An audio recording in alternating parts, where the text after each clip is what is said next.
Okay, so good afternoon. As you know, we have two guests today. Neera Tanden is here, and we'll have the FEMA administrator with us here shortly. She's currently in the Oval Office briefing the president, so as soon as she gets out, she'll join us.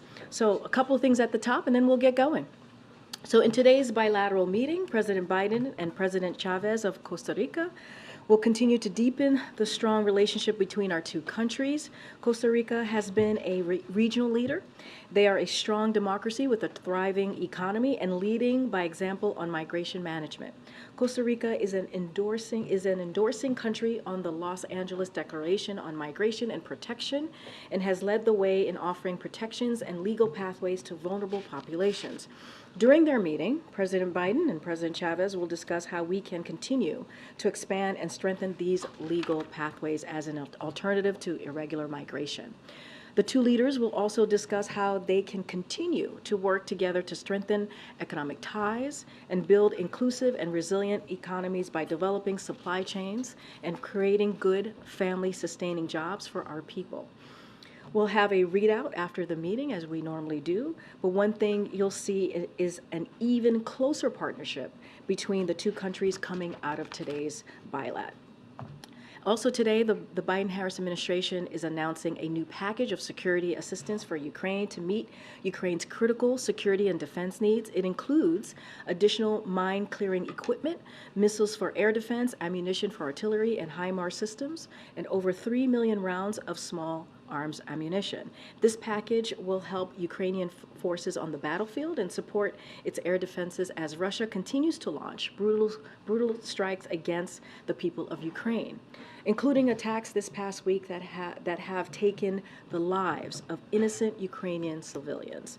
The Kremlin could end this war. They can end it today, anytime, by withdrawing its forces from Ukraine and stopping its brutal attacks. Until it does, the United States and our allies and partners will stand with Ukraine for as long as it takes. Now today, as you've all been reporting and you've heard from us already, we are taking another important step in bringing the President's historic Inflation Reduction Act to life for the American people.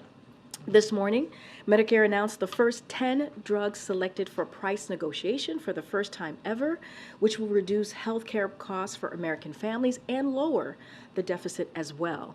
With more on the President's plan, as I mentioned at the top, I'll turn it over to the President's Domestic Policy Advisor, Neera Tanden, who's back a second time in just like less than 2 weeks or something like that. The floor is yours. Thanks, Karine. Good afternoon, everyone.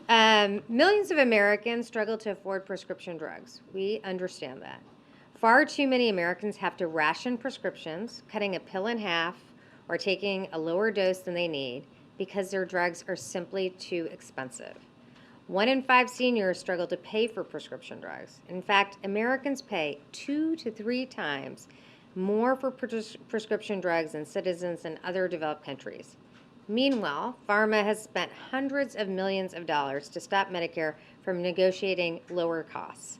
In fact, years ago, they got a special carve-out that prohibited drug negotiation that allowed pharma to charge whatever they can. For decades, we've been talking about giving Medicare the power to negotiate lower drug prices. President Biden actually got it done. Under the Inflation Reduction Act, finally, Medicare will be able to negotiate lower prescription drug costs for seniors and other beneficiaries. This is a historic victory. In fact, over 80% of the public supports giving Medicare the power to negotiate lower prescription drug costs. Today, as Karine pointed out, the Centers for Medicare and Medicaid Services announced the first 10 drugs selected for Medicare price negotiation. These 10 drugs are taken by 9 million seniors. They cover chronic conditions like cancer, heart disease, arthritis, and diabetes. It can cost up to $14,000 per month. For example, over 500,000 Medicare beneficiaries rely on one of these drugs, Entresto, to treat their heart disease. This drug costs less than $150 in Australia and over $300 here in the U.S. Imbruvica, one of the selected drugs that treats cancer, costs $6,000 a month in France. In the United States, it's almost $14,000 a month, more than double. Last year, about 9 million Medicare beneficiaries spent over $3.4 billion in these 10 drugs. An additional 15 drugs will be selected for negotiation each of the next 2 years, and then 20 drugs a year going forward. Allowing Medicare to negotiate lower prices will bring more cost savings to American families. It will give them breathing room and peace of mind.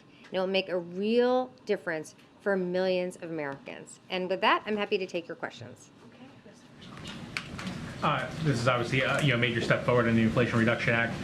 The lower prices won't take effect until 2026. The president has sometimes said, American people need to be patient to see the benefits of this program. Is that too long for people to wait, and are you worried that Americans may not see those benefits, in the connection to the Inflation Reduction Act? Well, first and foremost, the Inflation Reduction Act is already delivering benefits. Already, there's $35 insulin for seniors, and I would note that many providers have replicated that for the private sector. There are also lower costs from people who are trying to get health care from the Affordable Care Act. That's $800 a year for 15 million people. That's lower savings, lower increased savings for them. And the inflation rebate aspect of the drug bill, which basically provides that pharmaceutical companies that are charging higher than inflation, the prices are going higher than inflation, they have to pay a rebate back to the Medicare system. So those are all creating savings for Americans now. Thanks, Karine. A quick follow-up on that. Obviously, consumers don't see the benefits until 2026. How concerned is the administration that Republicans could potentially derail the process by then and roll back these negotiations after the next election? Well, I would say first and foremost, this Medicare's ability to negotiate drug prices is hugely popular. 80% of Americans support the ability to negotiate drug prices. I do think it's important to point out that many Republicans oppose the Inflation Reduction Act and obviously oppose the ability to negotiate drug prices. So they are on the side, they have been on the side of allowing pharmaceutical companies to charge whatever they can. And that's what the American people really oppose. As I've said at other times, I was part of the team that negotiated the Affordable Care Act. I was here I was arguing for the Affordable Care Act when Republicans were trying to repeal the Affordable Care Act during the Trump administration. They fought tooth and nail to do so, but because the Affordable Care Act had delivered lower prices, or basically had delivered health care to 20 million Americans, they found it hard to do so. And I think given the insulin reduction, the $35 insulin costs that people are bearing now, the fact that that people will see that these 10 drugs are being negotiated, a price will be provided in September of 2024. That will be public. I think it will be hard to repeal the Inflation Reduction Act, and it's specifically hard to take away, basically claw back these benefits, these lower prices. I think people will really rise up against that kind of thing because they know they are paying too much for prescription drugs in the United States, and they are paying more than in any other country. Go ahead, Selena. Welcome to the briefing. Thank you so much. The CBO estimates that the government will save around $98.5 billion over a decade with this new program. So how much of those savings will go directly to seniors on Medicare? So that is savings. There is significant savings to the Medicare program, but seniors pay out-of-pocket costs for prescription drugs. In fact, the person who will be introducing the president pays significant out-of-pocket costs. So people who have out-of-pocket costs, this will deliver lower prices for them. We don't know what the negotiated price will be. This is a subject to negotiation, so we can't tell you the specific amount that people will save, but there will be savings to people both paying out-of-pocket and also to the Medicare program itself. Thanks. Hey, Neera. There are currently 8 lawsuits challenging this Medicare drug negotiation program. Which of those lawsuits do you see as the biggest threat to this program, and how confident are you that between now and 2026, when all this kicks in, that one of these lawsuits won't result in an injunction or preventing this program from actually going forward? Well, first and foremost, we should recognize that the CMS, HHS negotiates prices for every other element of the healthcare system: doctors' rates, providers' rates, hospital rates. The only reason why Medicare has not been negotiating drug prices is because pharma got a sweetheart deal decades ago to basically prohibit negotiations. Negotiations are part of the market system. It's very normal for that to happen. And so we are very, very confident. Basically, it is because of the Inflation Reduction Act that we have negotiations. We are very confident in the law, and we should recognize there is no part of the Constitution that prohibits Medicare drug negotiation. So we are very confident in these cases, and very confident that the law will deliver results. And just important to remember that basically what pharma is arguing in these court cases is that they should have no limit to be able to charge whatever they want. And that is exactly why Americans support the Medicare drug negotiation by 80%. So you're not especially concerned by any of these lawsuits? I mean, I refer to the Department of Justice on the particularities of each litigation or each piece of litigation, but I would say that first and foremost, Medicare's ability to negotiate drug prices is clear in the law and is well established. Thanks. So one of the main criteria for selecting these drugs was lack of competition. But for at least one of these 10 drugs, there is actually going to be a competitor coming into the market before 2026. So given that, I mean, why does the government still need to come in on top of that for that drug? And is that a waste of effectively a slot, early on here that could be put toward a drug that actually doesn't have competition? The Inflation Reduction Act specifies the criteria for selection. That criteria is highest drug spend, also that the drugs need to be on the market for 9 years or longer. So there will be also additional drugs, as noted. This is the first 10. There will be 15 next year and 15 after that. So drugs that haven't made it on this list may well be on in the future. And for particularities about the specifications of selection, I would refer you to CMS. Do you have any concerns that, given the lead time here, that the pharmaceutical industry will adjust its pricing to sort of compensate for an anticipated reduction?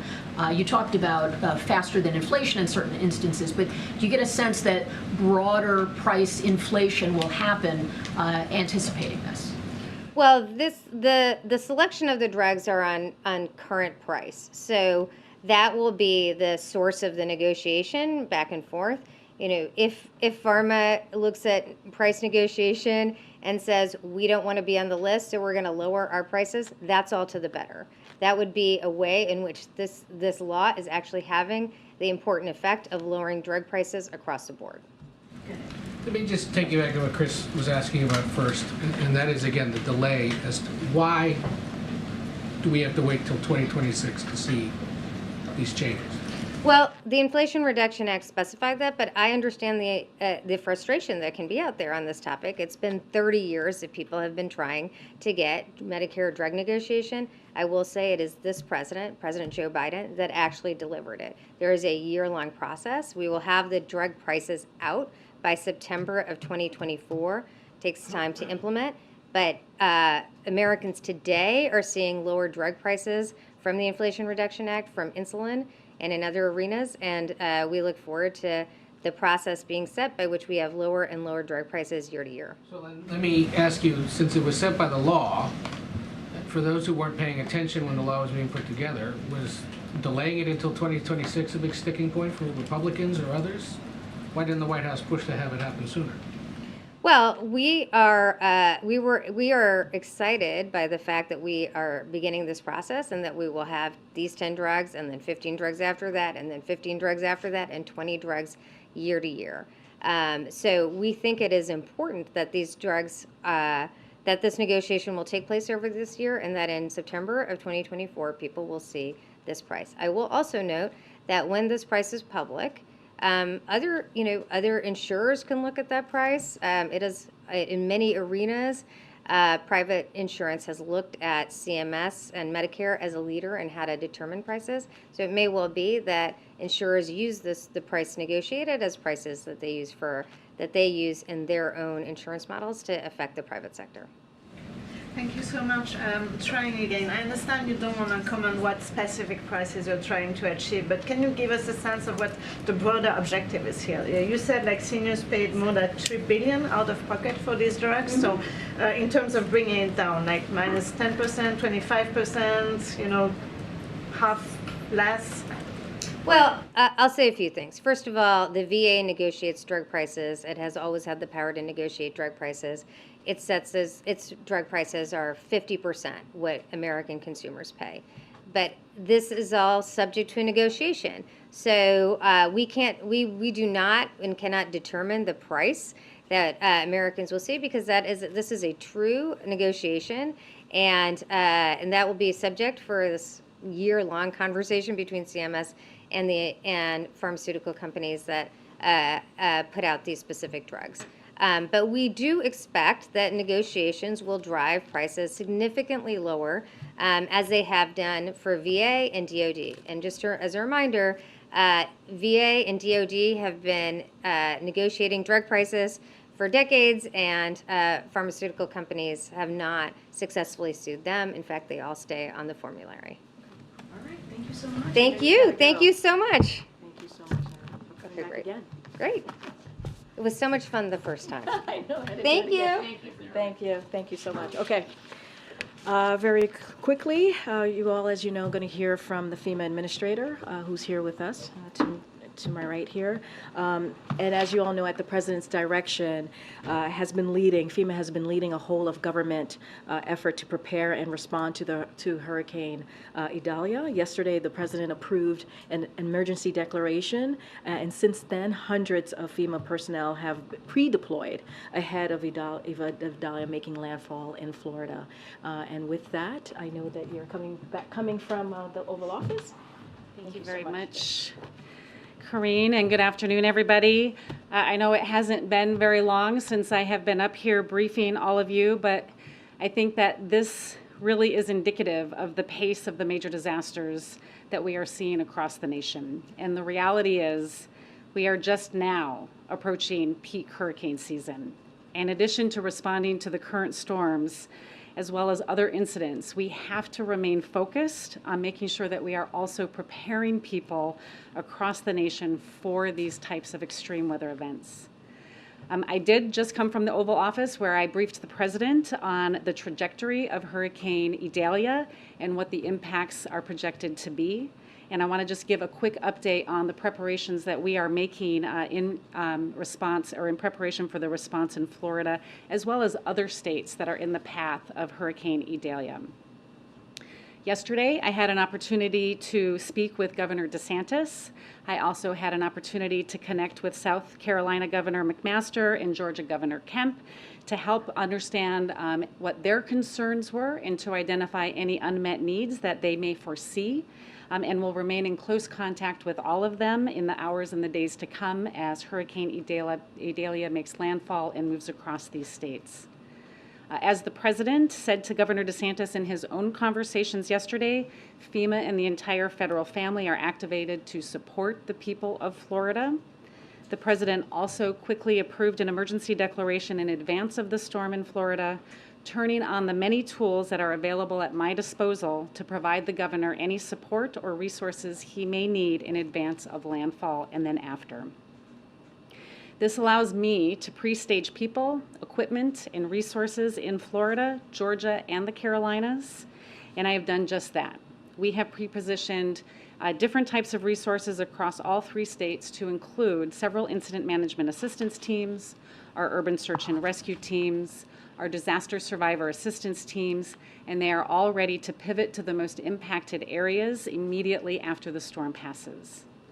We also have warehouses filled with commodities like food, water, blankets, and medical supplies that are ready to rapidly move into the impacted area at the state's request. But we are not in this alone. We have an entire federal family that is postured to support. Our National Response Coordination Center here in Washington, D.C. is fully activated, and this means that there are several hundred staff from across the federal family that are working together to support any requests for federal assistance. We have our partners from the U.S. Army Corps of Engineers who are pre-positioned to support any power restoration needs. Health and Human Services is assisting with evacuations from hospitals and assisted living centers. And the Red Cross has 50,000 meals to support the immediate needs as requested and has pre-staged shelter support to supplement the 19 shelters that are already opened by the state. And this is a really important point that I want to talk about next. It's on preparedness. And again, I really ask for all of your help to help me ensure the people in the storm's path get this message. While we are engaged with our states to prepare for the path of this storm, it's critical that the people that are in the path of this storm are also prepared. And I know that the people of Florida are no stranger to storms, and I encourage all Floridians to take this storm seriously. This storm is very strong and is expected to strengthen to a major hurricane by the time it makes landfall due to high surface temperatures in the Gulf of Mexico. This means heavy winds, high winds, heavy rain, and a forecasted 12-foot storm surge in some of the areas along the western coast. This storm surge, this is one of the highest risk parts of a hurricane and is especially problematic along the west coast of Florida due to the underwater geography. The coastal shelf gets shallow very quickly, which increases the amount of the storm surge, putting more people at risk. Very few people can survive being in the path of major storm surge, and this storm will be deadly if we don't get out of harm's way and take it seriously. So I ask all Floridians to be vigilant and heed the warnings of your local officials. Have a plan to communicate with your family and your loved ones. Charge your cell phones, your batteries, any devices that you may have, and ensure that you are receiving emergency alerts. And most important, please listen to the warnings of local officials. If they tell you to evacuate, please do so immediately. And remember, you don't have to evacuate far. If you are in a storm surge warning area, it could mean just traveling 10 or 20 miles to get out of the most significant impact areas. It does not mean having to travel hundreds of miles to get out of the storm's path. And finally, we are all in this together. I ask that you check on your neighbors, especially those who are older adults, people living with disabilities, or may need additional assistance. But before I close, I want to provide an update on another topic that has been widely reported in recent days and asked by many of you, FEMA's Disaster Relief Fund, which as of this morning has a balance of $3.4 billion. So today, I am directing the implementation of immediate needs funding. This means that FEMA will prioritize available funding for critical response efforts to Idalia, the Maui fires, and any other extreme weather events that may come our way without interruption, while continuing to meet the immediate needs of survivors through the remaining weeks of the fiscal year. I want to repeat, we are prioritizing funding for Idalia, for the Maui fires, and any other extreme weather events that are coming our way without interruption. And I want to stress that while immediate needs funding will ensure we can continue to respond to disasters, it is not a permanent solution. Congress must work with us on the supplemental request that the administration has made on behalf of FEMA. And you are going to hear more from me on that soon. My primary responsibility at FEMA is to ensure that we are always postured to respond to any disaster and to provide the life-saving and life-sustaining support when needed. And with that, I'll take any questions. Can you relate what you talked about with Governor DeSantis, and add any details about what coordination you're undertaking with Florida officials? Yes, when I spoke with Governor DeSantis yesterday, my main question is always, what are your main concerns? What are the areas that you have the greatest concern about? And do you have any unmet needs or resources that we can bring in? He shared with me what his posture at the state is going to be and where he has some great concerns. And we are working and embedded with his staff. And I assured him that we have teams working side by side with our colleagues, our emergency management colleagues there at the State Emergency Operations Center to be able to quickly respond as needed. Following up real quick, I mean, what were those concerns that he had at that time? He shared with me the concern, again, about people taking this seriously and being able to evacuate as a result of the storm surge. He has concerns about the vulnerable populations, right, and making sure that we are providing any assistance we can to help them get out of harm's way. You mentioned the supplemental request after getting a fuller idea of what has happened in Hawaii and with this storm threatening, a severe impact. Do you anticipate raising the level of that supplemental request as you start to negotiate it with Congress? Right now, the supplemental request that we have put in is $12 billion, and that will be a bridge to get us through the end of the fiscal year. If we continue to see more storms, we're going to continuously monitor very closely the health of the Disaster Relief Fund to determine what more may be needed. But right now, as the situation stands, the supplemental request will get us through the end of this fiscal year. In some places, there is frustration with institutions and authorities. We've seen that in the wake of some other disasters. Do you have concern about people taking the warnings from public officials, acting on them? And when we saw with Hurricane Ian, there was a plan, again, the forecast indicated it was going in one place, it went farther south, and some people did not get out of the way. So my question is, given what we don't know, are you concerned that there is any wariness, mistrust, or fatigue about listening to officials in times of crisis like this? I think the important thing to look at, and when we look at Hurricane Ian, is it's not just the path of the hurricane that we need to be concerned about. We have to be communicating what the entire risk is, and the significant risk and the highest risk for loss of life is storm surge. And that storm surge right now shows impacts all along the western coast. And so I encourage people, and I really appreciate your help in getting that message out, that it's not just the path of the storm and it will continue to change, but look at all of the risks that are associated with this storm surge being the most life-threatening, not just where the path is going to go or where the eye of the storm is going to make landfall.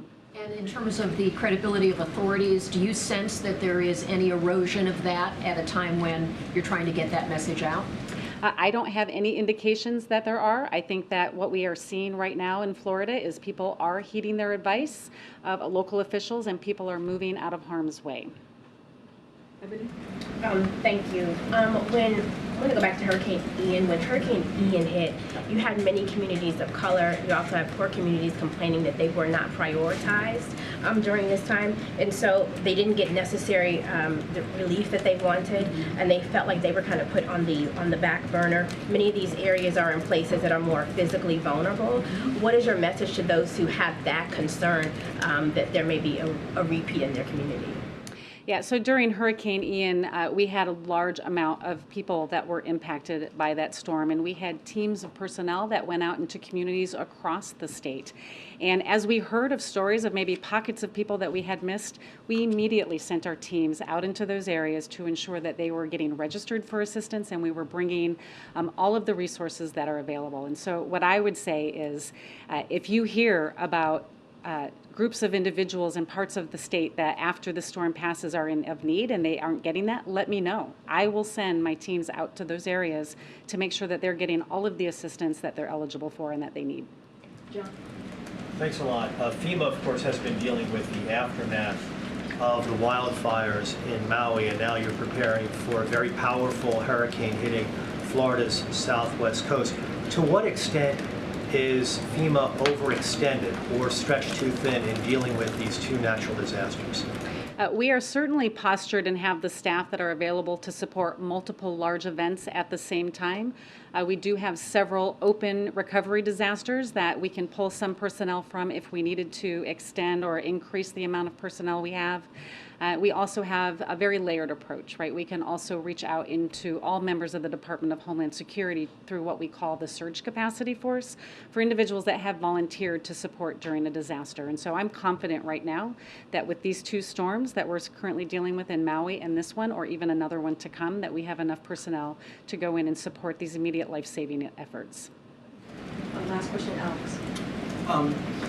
You mentioned just extreme weather that we've seen all summer from Hawaii, storms in Southern California. Is this, in your view, the new normal? Just summers where we're seeing these kinds of events more frequently and maybe more intense events than before? You know, what I can say is that we don't have a typical operational season like we've had in the past.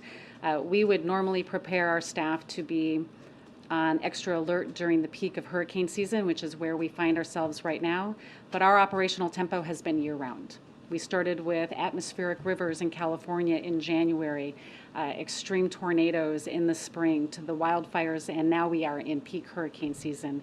And we have had an unprecedented number of disaster requests from governors because of the extreme weather that they're experiencing. This is our new normal. This is the operational tempo that we find ourselves in, and we have to continue to invest in mitigation and resilience to help these communities reduce the impact from these storms so we don't have such complicated recoveries afterward.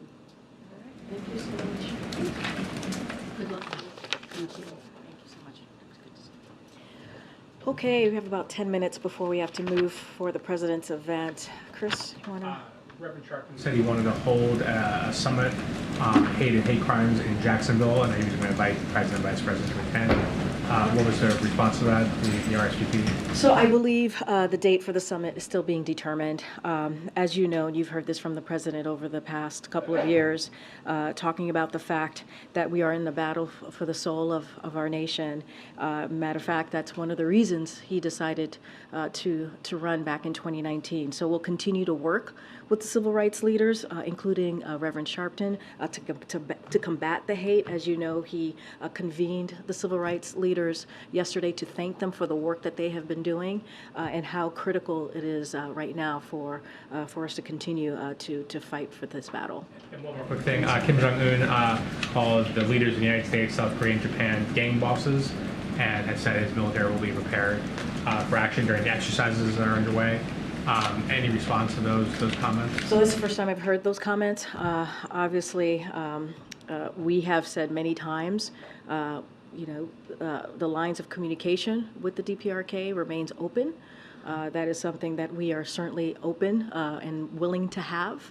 I just don't have anything to say specifically about those comments. Go ahead. And another foreign matter, the video of Paul Whelan that surfaced today, how does the White House assess it? So U.S. officials have spoken with Paul within the last several months. I think, as you all know that, but it was reassuring to see that he remains, and this is to use his brother's words, unbowed. Paul continues to show tremendous courage. That does not change that his circumstances are truly unacceptable, and we will continue to be very clear about that. Russia should release him immediately, and that is something that, again, we have been very consistent about. Thank you, Karine. A couple of foreign policy questions.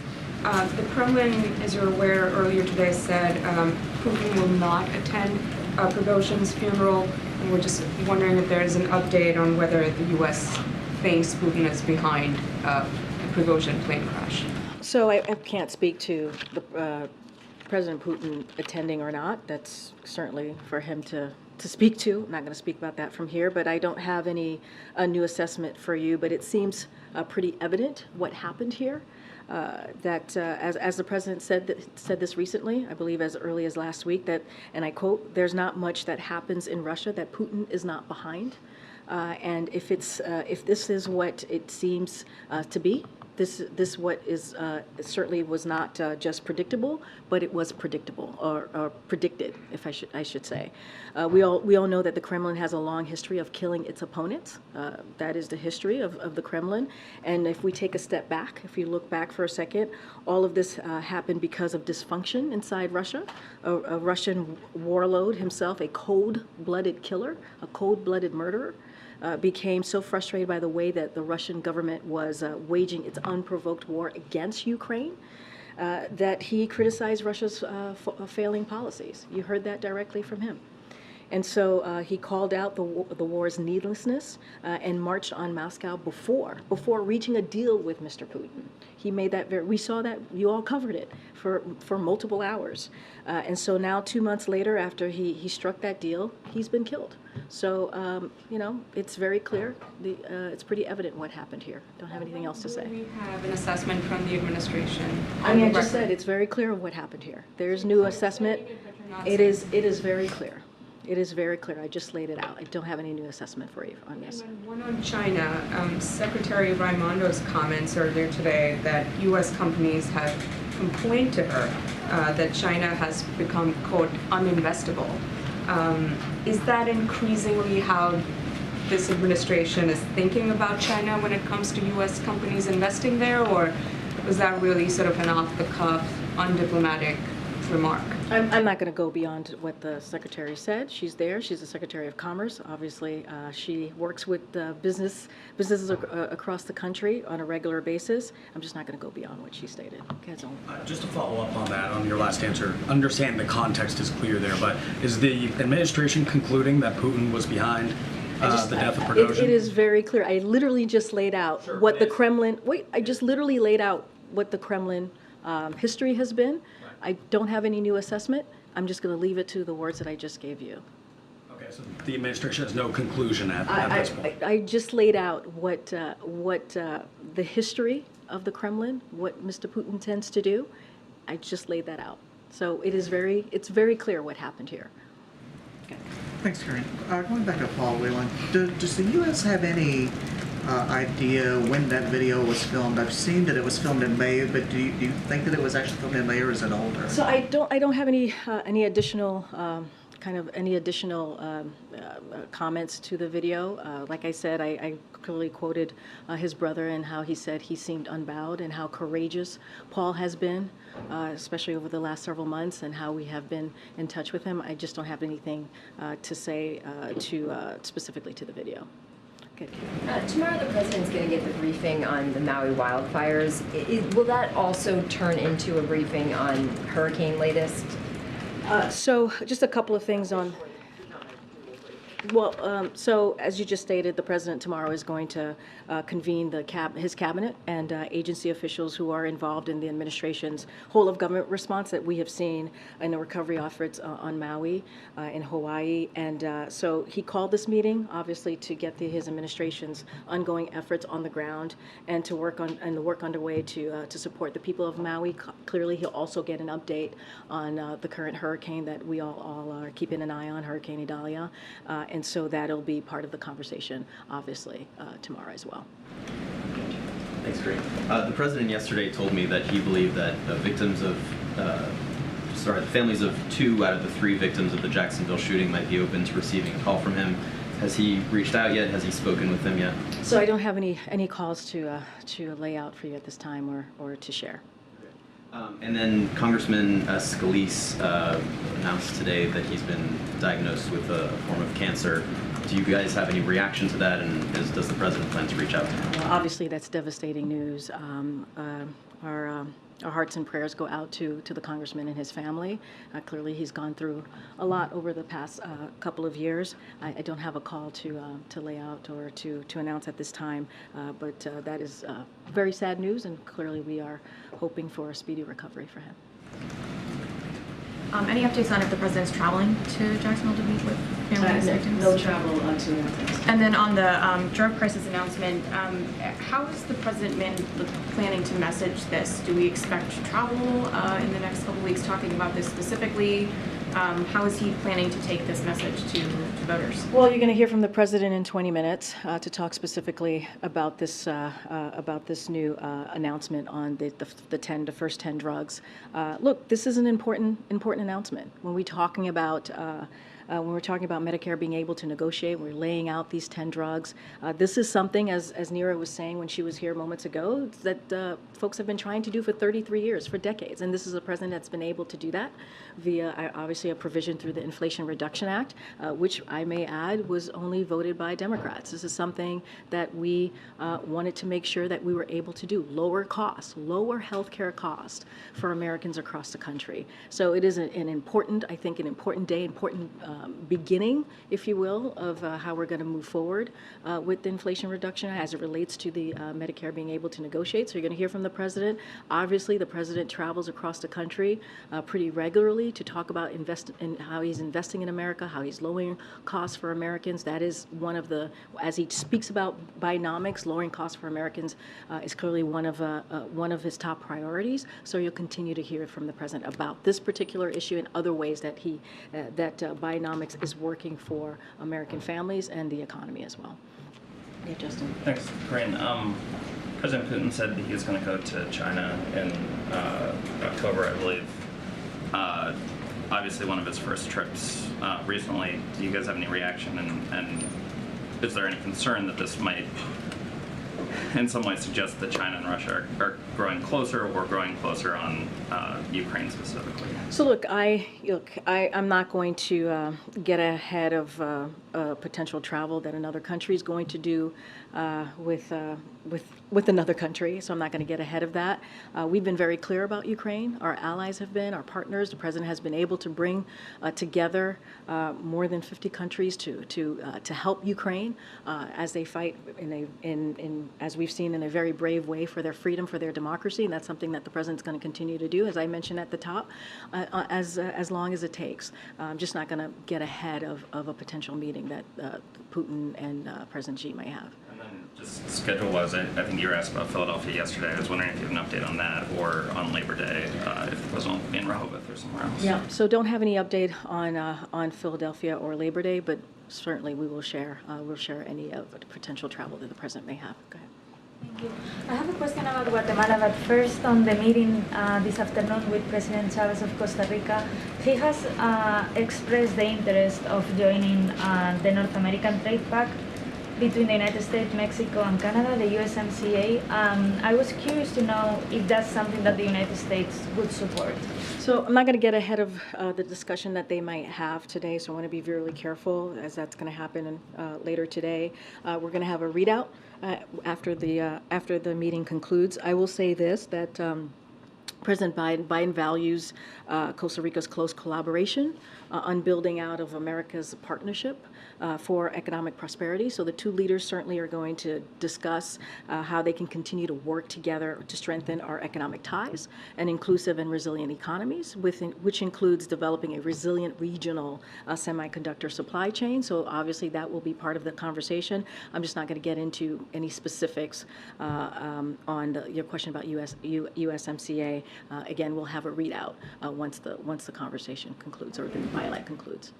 And on Guatemala, do you have any reaction to the decision that the electoral registry took yesterday to suspend the political party of the president-elect, the SID movement? So we've congratulated R.A. Valo on his election as the next president of Guatemala, as confirmed by the certified vote results. The United States remains deeply concerned with continued actions by those who seek to undermine Guatemala's democracy. These efforts undercut the clear will of the Guatemalan people. So we stand with our partners in the international community, with the Guatemalan people, against these unacceptable efforts. But obviously, we congratulate the new elected president. Karine, question on the big election topic, transgender rights. Former Governor Nikki Haley and presidential candidate says, quote, "The idea that we have biological boys playing in girls' sports, it is the women's issue of our time." Does the president agree that this is a women's rights issue? So we've talked about this many times. This is the Title IX specifically. Look, and again, we've talked about this multiple times. It's a complicated issue, and there are a wide range of views on this. The Department of Education proposed a rule, as you know, that gives schools the flexibility to establish their own athletics policies.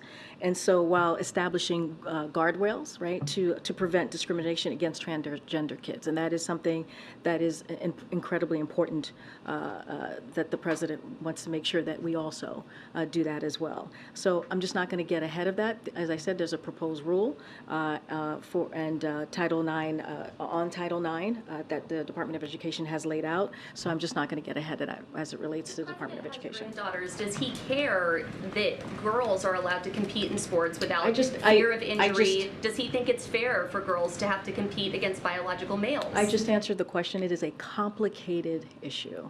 It is truly a complicated issue with a wide range of views, a wide range of views. There is no yes or no answer to this. It is complicated. There's a rule that the Department of Education has put forward, and we're going to let that process move forward. It is, again, we want to make sure that while we establish guardrails with this rule, that we also prevent discrimination as well against transgender kids. But again, a complicated issue with a wide range of views, and we respect that. Okay. Thank you so much. I have a Latin America question and then an Asia question. Starting with Latin America and Costa Rica. The U.S. and Costa Rica signed a migration agreement, I think, in June. Just wondering if it's worked, if it's slowing the flow of migrants to the southern border of the United States, and what are the legal pathways for people who might be waiting in Costa Rica and trying to claim asylum in the U.S.? So look, I talked about how they were part of the signing the LA declaration that we did just last year, which is they've been a partner in the region with us, and so we certainly appreciate that partnership and the collaboration that we've had with Costa Rica. I don't have any updates on the specific migration or any data to share with you at this time, but certainly Costa Rica has been a partner with us as it relates to regional migration, and so we appreciate their partnership. They're going to have a conversation. They're going to check in, as you know, in a couple of hours, and we certainly will have a readout on that. Moving on to Asia, why does President Biden believe it's a better use of his time to go to Vietnam instead of to the ASEAN summit in Indonesia, which he's sending the vice president to? Yeah, so look, as it relates to Vietnam and our relationships, look, since day one, we focused on rebuilding, right? The president has been very clear on rebuilding and investing in our allies. And that is something that the president takes really seriously, not just our allies, but our partners throughout the world, and especially in the Indo-Pacific. And you saw that very recently, right? As he had the trilateral very recently at Camp David. So as the United States looks to deepen our ties with the region, Vietnam is a key partner in doing that. So the deliverables that will be announced as part of this visit will reflect both the depth and the breadth of that relationship that the president certainly takes very seriously. The visit will be a culmination of shared journey of peace and reconciliation as our two countries look forward to facing the future as our partners together as it relates to ASEAN. Look, he has tremendous respect for ASEAN. He has tremendous respect for ASEAN and was honored to participate in the 3 U.S.-ASEAN summits, including hosting an unprecedented U.S.-ASEAN leaders meeting right here at the White House, as you know. And he had the opportunity to demonstrate his personal support for ASEAN. Certainly, look, the Vice President is deeply committed to the Southeast Asia and also ASEAN, and so we will be her 3rd trip in the region, and so we believe having the Vice President represent the President as they are partners in this is also incredibly important. And you can see from the last 2 years the President's commitment to ASEAN. During the president's first year in office, he directed 90 agencies across the federal government to create the equity action plans. He also gave them to address discrimination and barriers in communities. But he also directed them to submit those plans in September to the White House Steering Committee on Equity. So can we expect anything toward the beginning of the month in that? Will those plans be released? Any update that you have? So it's a very good question. As you just stated, when the president walked into this administration, he wanted to make sure at the federal level we were dealing with an issue that was a crisis across the country, which is dealing with racial inequality. And he wanted to do what he can from the federal government, obviously asking the different agencies to figure out a way, how do we make sure that there is equity in the agencies on the federal level.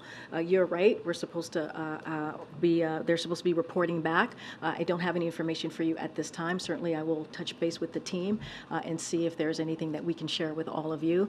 But again, as we just saw yesterday with the 60th anniversary on the March in Washington, you saw the president bring the civil rights leaders. He talked about what happened in Jacksonville and that a hate crime happening in that community. He has been very clear. It is time that all of us step in and do something and really deal with an issue that's affecting all of our communities across the country. Okay. Thanks, Karine.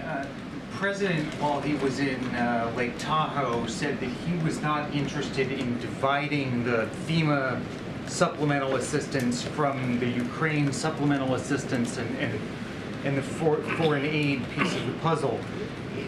What would he do if Congress were to present him with a disaster-only supplement? So look, I'm not going to get into hypotheticals from here. The president has made it very clear what he is asking from Congress as it relates to the supplemental ask that he is asking Congress of for Ukraine. Let's not forget that has been a bipartisan process, and he appreciates the bipartisanship that we have seen over the last 2 years to make sure that the brave people in Ukraine who is fighting for their freedom, fighting for their democracy, gets the assistance not just from the U.S. but from our partners and allies. That is something that we are looking forward towards and are going to work towards. As it relates to FEMA, the FEMA administrator just laid out what's ahead and why the $12 billion was asked.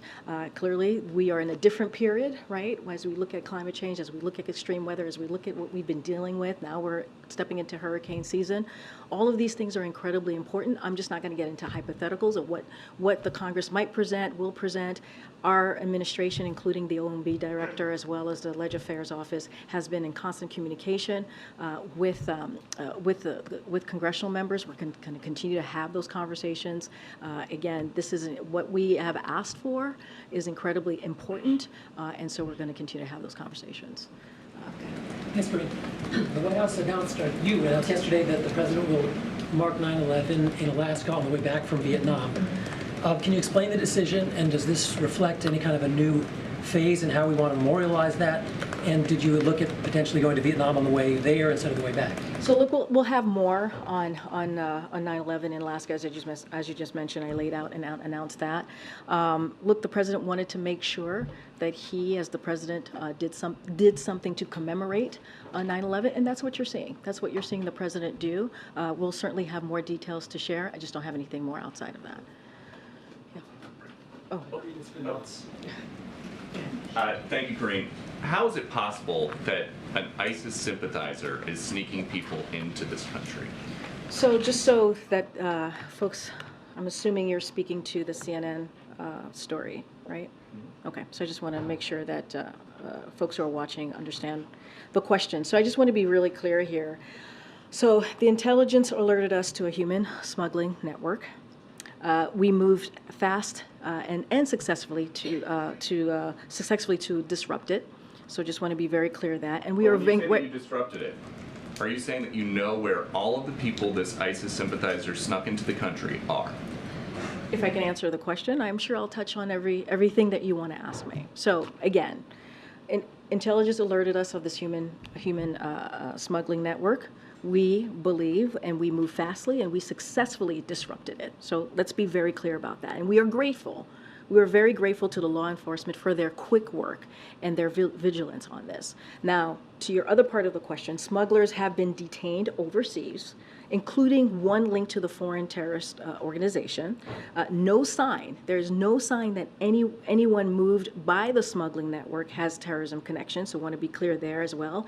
And what we were able to do as precaution, people brought here by smuggling network are being subject to extra vetting and are all in removal proceeding. And in addition to that, anyone coming across the border outside of the network who matches the profile of those in the smuggling network is subject to extra vetting, detained, and put in expedited removal proceedings as well. You said that there's no sign of a plot, but isn't it true that the U.S. has to be right with preventing terrorist attacks 100% of the time? They only have to be right once. So let's be very clear. I want to be really clear here. We are committed. This is a White House that is committed to making sure that we are protecting our homeland and also protecting the American people. That is our commitment. We will continue to be vigilant on that, and so want to be incredibly clear on this. And we are thankful. We are grateful for our law enforcement who acted very quickly here, and they are disrupted. They successfully disrupted the smuggling network. We've seen human smuggling networks operated by the cartels for years. Why the sudden urgency with this one? we have always and will be and have been vigilant here when it comes to making sure that we are protecting our homeland. That is something that this president is committed to. That is something that this administration is committed to. We will always be and we will continue to be. Let's not forget that this was successfully disrupted, and it was because of the quick act of our law enforcement that we are incredibly grateful to. We have to go because the president's going to be starting his event in a couple minutes. Thanks, everybody. I'll see you tomorrow.